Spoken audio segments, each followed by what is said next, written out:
right? Come and talk to us in the OGS. And it allows you to recommit to it. And sometimes you need that, all right, to be able to overlook the problems that come up. You know, you're doing an experiment, it's not panning out the way it should.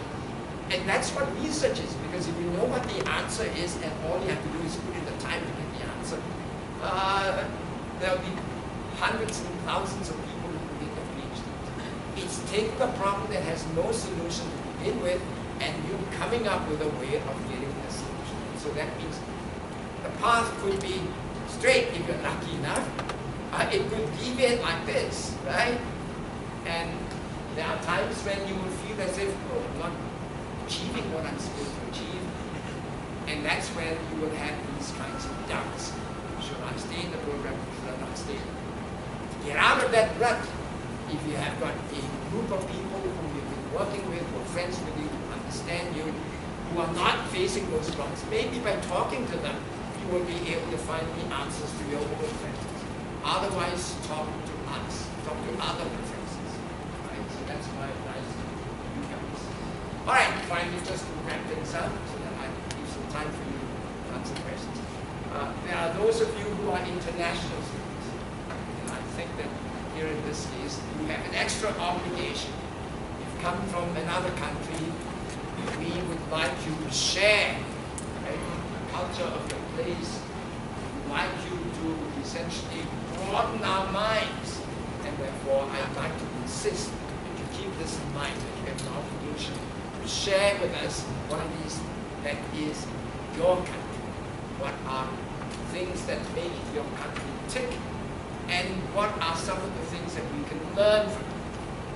And that is what I hope you guys keep in mind as suggestions. And now for the rest of you, I think that if you keep in mind some of the tips and suggestions that I've made, and then that we made by the volunteer graduate students who are here in this hall, and there's some of the questions we bring up, they might be answering them for you better than I can.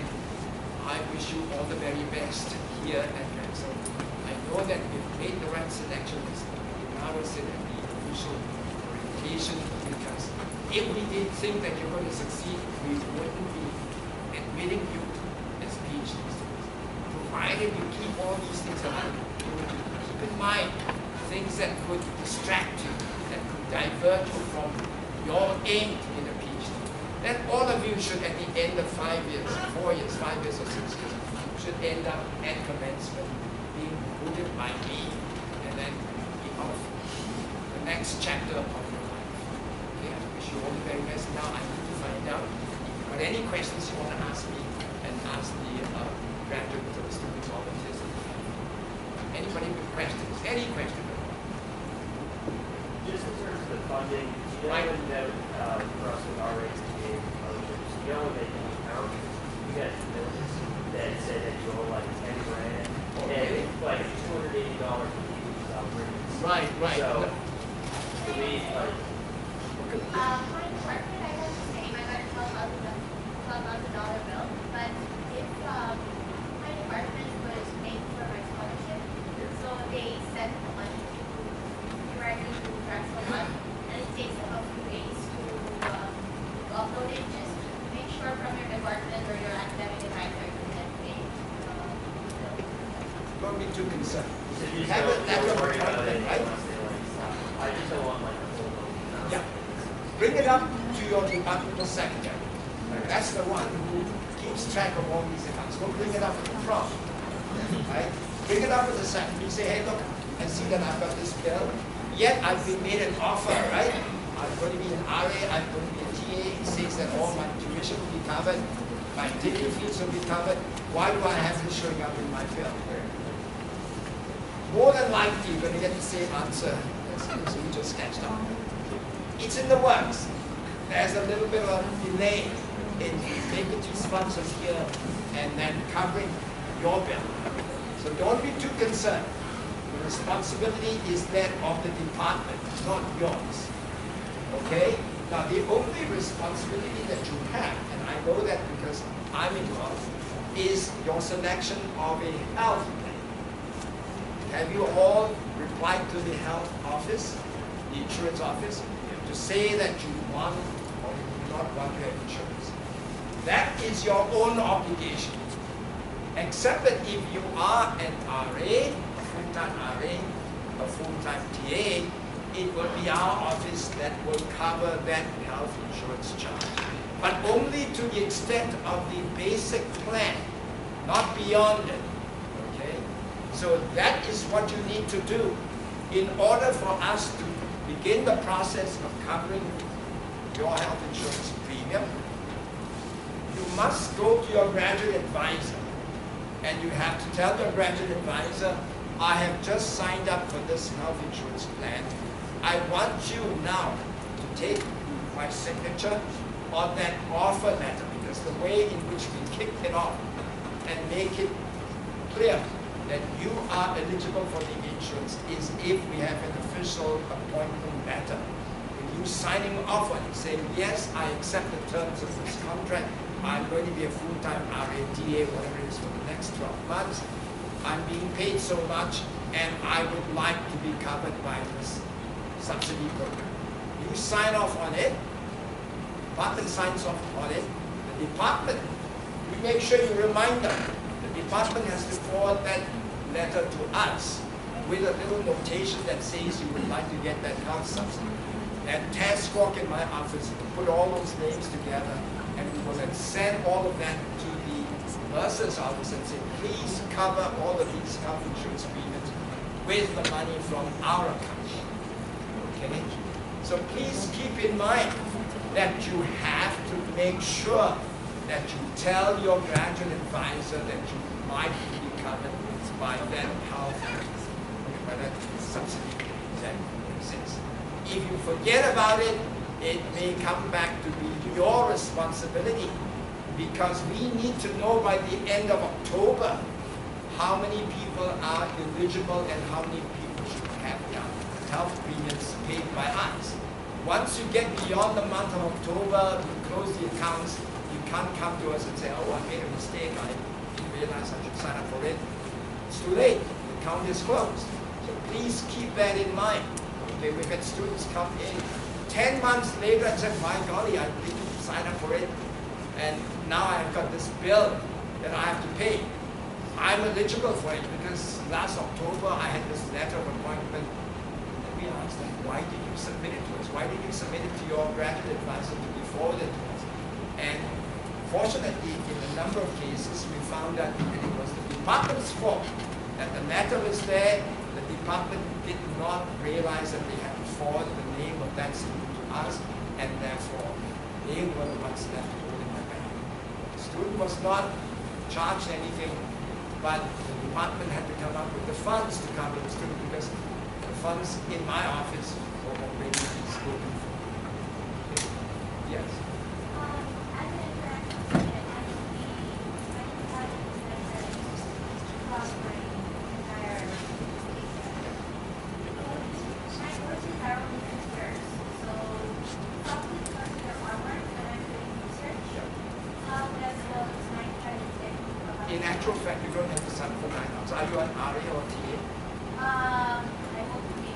Oh, you didn't have it. You haven't got an offer yet? Well, I got it on scholarship. So first semester I said I don't want to take any RA or TA, but The scholarship is not from Drexel, it's from the department. from the department. Yeah. What do they call it as a scholarship? Yeah. And there is a stipend No associated with it? stipend. I got a Only a tuition scholarship. yeah. Okay. All right. In a case like that, you don't qualify for that exemption, which allows you to go down from 9 to 6. If you are a full-time RA, full-time TA, with a letter of appointment from Drexel, you can take 6 hours and be still regarded as full. No, but I'm asking in my third year, right? In the third year when I start I understand that. Whether it's 6 hours or 9 hours, in the third year, we will ask you to sign up for 9 credit hours. All right? The present system that is in place says that once you get to the third year and having passed the qualifying exam, your status changes from full-time graduate student to full-time doctoral candidate. And when you are a full-time doctoral candidate, the tuition drops down to only 1 credit hour per course, no matter how many credit hours you sign up for. So we will tell you sign up for 9, and it will be just research 1, research 2, research 3. And that will take care of the need for you to be covered as a full-time student by IEEE. Yeah. What happens if the students who have both RA and PhD together? Right. What kind of obligations? Okay. In a case like that, it will be decided by the department. Your RA is with Professor A. Then your obligation is to Professor A, the things that Professor A wants. The TA part is supposed to be an obligation that you have for the whole department, right? But where you have an RA TA that continues throughout your years here at Drexel, the understanding is that the department has given its authority over you to the prof who is in charge of your RA. So in essence, you are like an RA, even though your funds do not come directly, exclusively from the professor with whom you're working. So it's an arrangement where basically your prof has applied to the department for funds to cover you as an RA. But in exchange, the department says your RA has to do some teaching for us. So in essence, those of you who have these RA, TA, half a fellowship RA, half a fellowship TA, you will have to think of yourselves as full-time RAs who have an obligation to do some teaching on the side. Okay, you can't be regarded as a TA. You still have to work with the prof, who is with whom you are the RA. In that sense, your obligation is will be those of an RA, a full-time RA. Yes?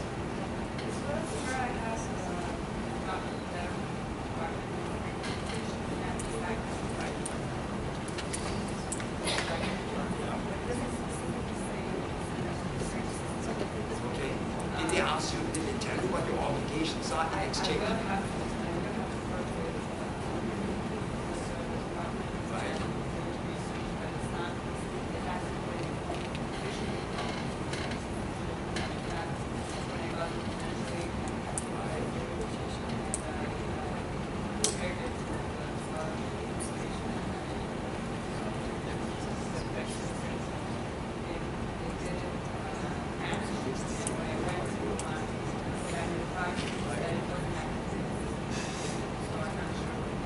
Which department?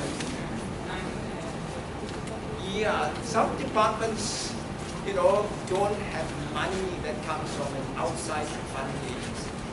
Nursing is one of them. Business is another one. Public health is too. And therefore, what it means is that in essence, you are being treated more like a TA.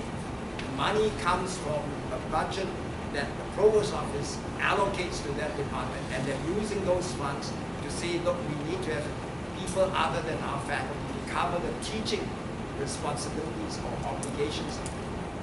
So in essence, though you are assigned to a prof, it's like the RA-TA combo that I was talking about. You are basically an RA in that sense, but you will be obligated to do some teaching because that's the reason for why it is you're taking. Yes, if you are an RA or TA, it doesn't matter. As long as you're full-time, you are eligible for that, for us to pay the subsidy. But you must sign that appointment letter, and you must bug your graduate advisor to put his or her signature on it, and forward that to us. Once we get that, we check that it's authentic, because there are lots of departments who want to do graduate students a favor. They're not eligible for the subsidy. They'll just say, look, please, we have actually this arrangement where the student is going to be paid $20,000 as a stipend, and in exchange the student should do this. And it's all verbal. There's nothing in writing. And the reason why we now insist upon it being on paper is because we want to protect you. Because the department might tell you, and I'm not saying that everybody misbehaves in that, but there are times when they You know, they don't follow the rules rigidly, right? They'll tell you, I think we can support you with a stipend of 18,000. Let's suppose the budget is less than what they were expecting. Then they'll tell you, I'm sorry, it's going to be 16,000. We want them to commit to 18,000, and we want them to go and find the money, wherever it is, to come up with the $18,000 to cover you. And the only way in which we can force them to do that is by having that letter of appointment. It spells it out. You're getting 18,000, not 16,000. No variations. It's stated there in writing. It's signed off by you. It's signed off by them. Okay. We had to do that, as I said, at the very beginning, only because there were some departments that were not playing by the rules, and we eventually found out. And a lot of students will just say, oh, well, it's okay. You know, so what, it's 16,000. I'm still able to continue. But it's not right, right? And so that's why my office had to step in. And now that it's become standard, we just feel that what the heck. Get the piece of paper anyway. It protects you, it protects the department, everybody should abide by it. Any other questions? You want to ask Cem what it's like to be a graduate student here? Did you find it easy to find a graduate advisor? It wasn't that bad. Yeah. I already knew what research I wanted to do, and like maybe not exactly that, but I knew what area I wanted to be in. So basically, what I did was went to the department website, looked at the professors and their research interests, and basically found the two that I would be willing to work with. So I sent them emails, and they were pretty fast in getting back to me saying, hey, well, how about we have a Skype interview? Oh, Skype interview. Skype interview. Well, I was back home in Turkey. So we had the interview. It was all good, and he was saying that, okay, well, he would be happy to have me in his lab. So that's basically how I found my advisor. But you said there were two. There were two. How do you choose the one that you finally work? Well, one of them had the funding. The other one didn't. Right. So to make some life decisions there too.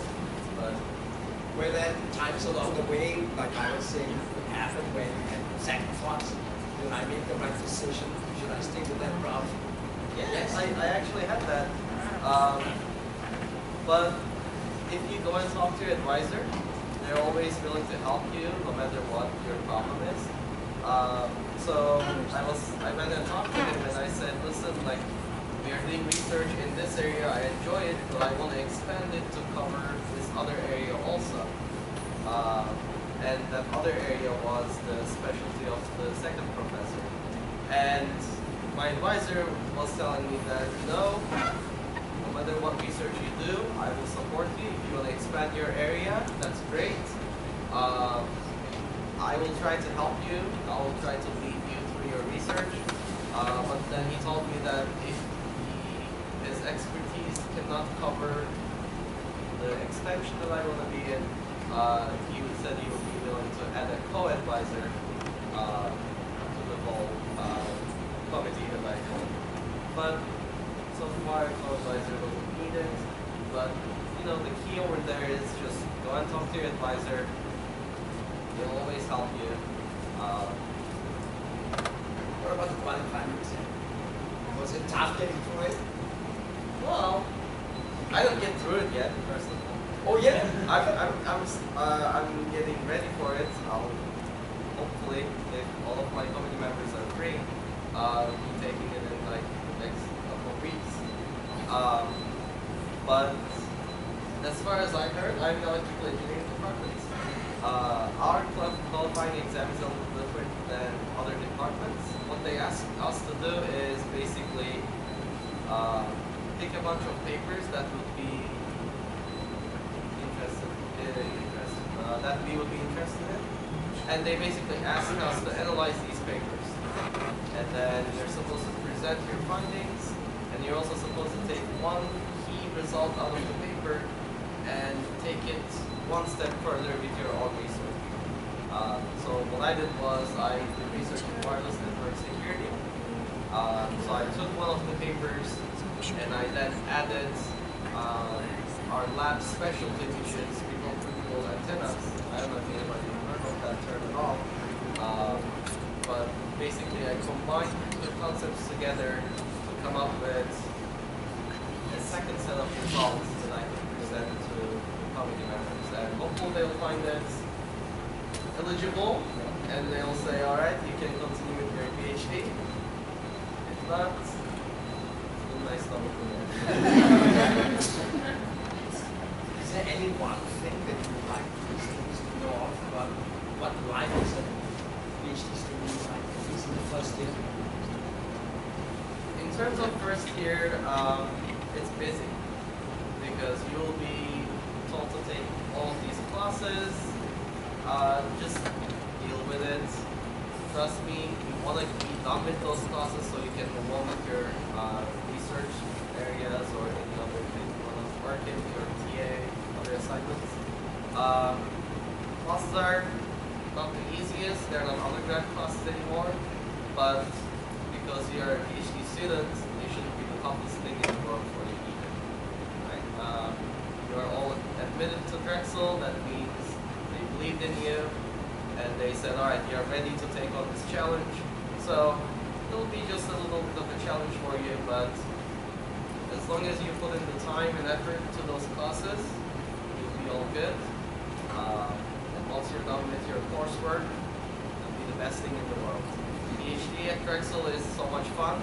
GSA and also the Office of Graduate Studies makes it just more than just a PhD program. It actually turns it into a whole PhD life, meaning that it's not just you being stuck in the lab. You might be stuck in the lab, but the second you leave, GSA will be there to take you to some yacht dinner and have like a whole black tie event or something like that. And also OGS is always there for us. Free coffee in the office. You have to bring your own mug though. You're gonna save the world. So that's, those are the things to keep in mind. Don't lock yourself in the lab. I know a lot of people say, oh, I'm gonna just work 80 hours in the lab. I'll finish my PhD in like 2.5 years. It'll be the best thing ever. It won't be. You won't get any joy out of it.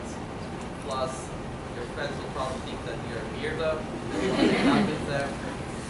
So, just try to enjoy it as much as you can.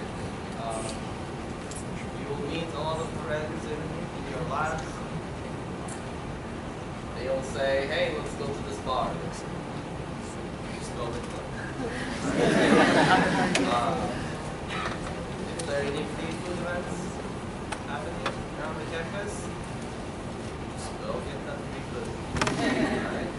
Alright? I've got one piece of advice to give you, and it's really based on my own personal experience. Don't be too smart. Given a problem, don't look ahead and say, oh, I can see this and it's no good, this is no good, this is no good. Because you're looking at it long range. It's like looking at a mountain, right? And you say, from afar, there's no way I can get around it. That mountain is going to be in my way. Be not smart. Just say that, look, I know the mountain is there, but I'm looking only at what is in front of me.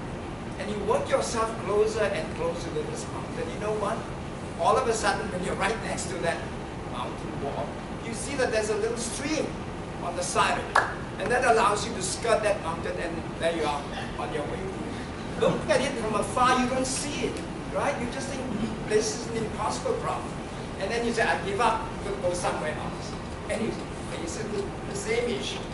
It's only when you get all the way up to it itself that the solutions reveal themselves. Keep that in mind. I'm not saying that it's going to work that way all the time. But in my experience, I've had a lot of very smart people tell me, that problem is impossible to solve.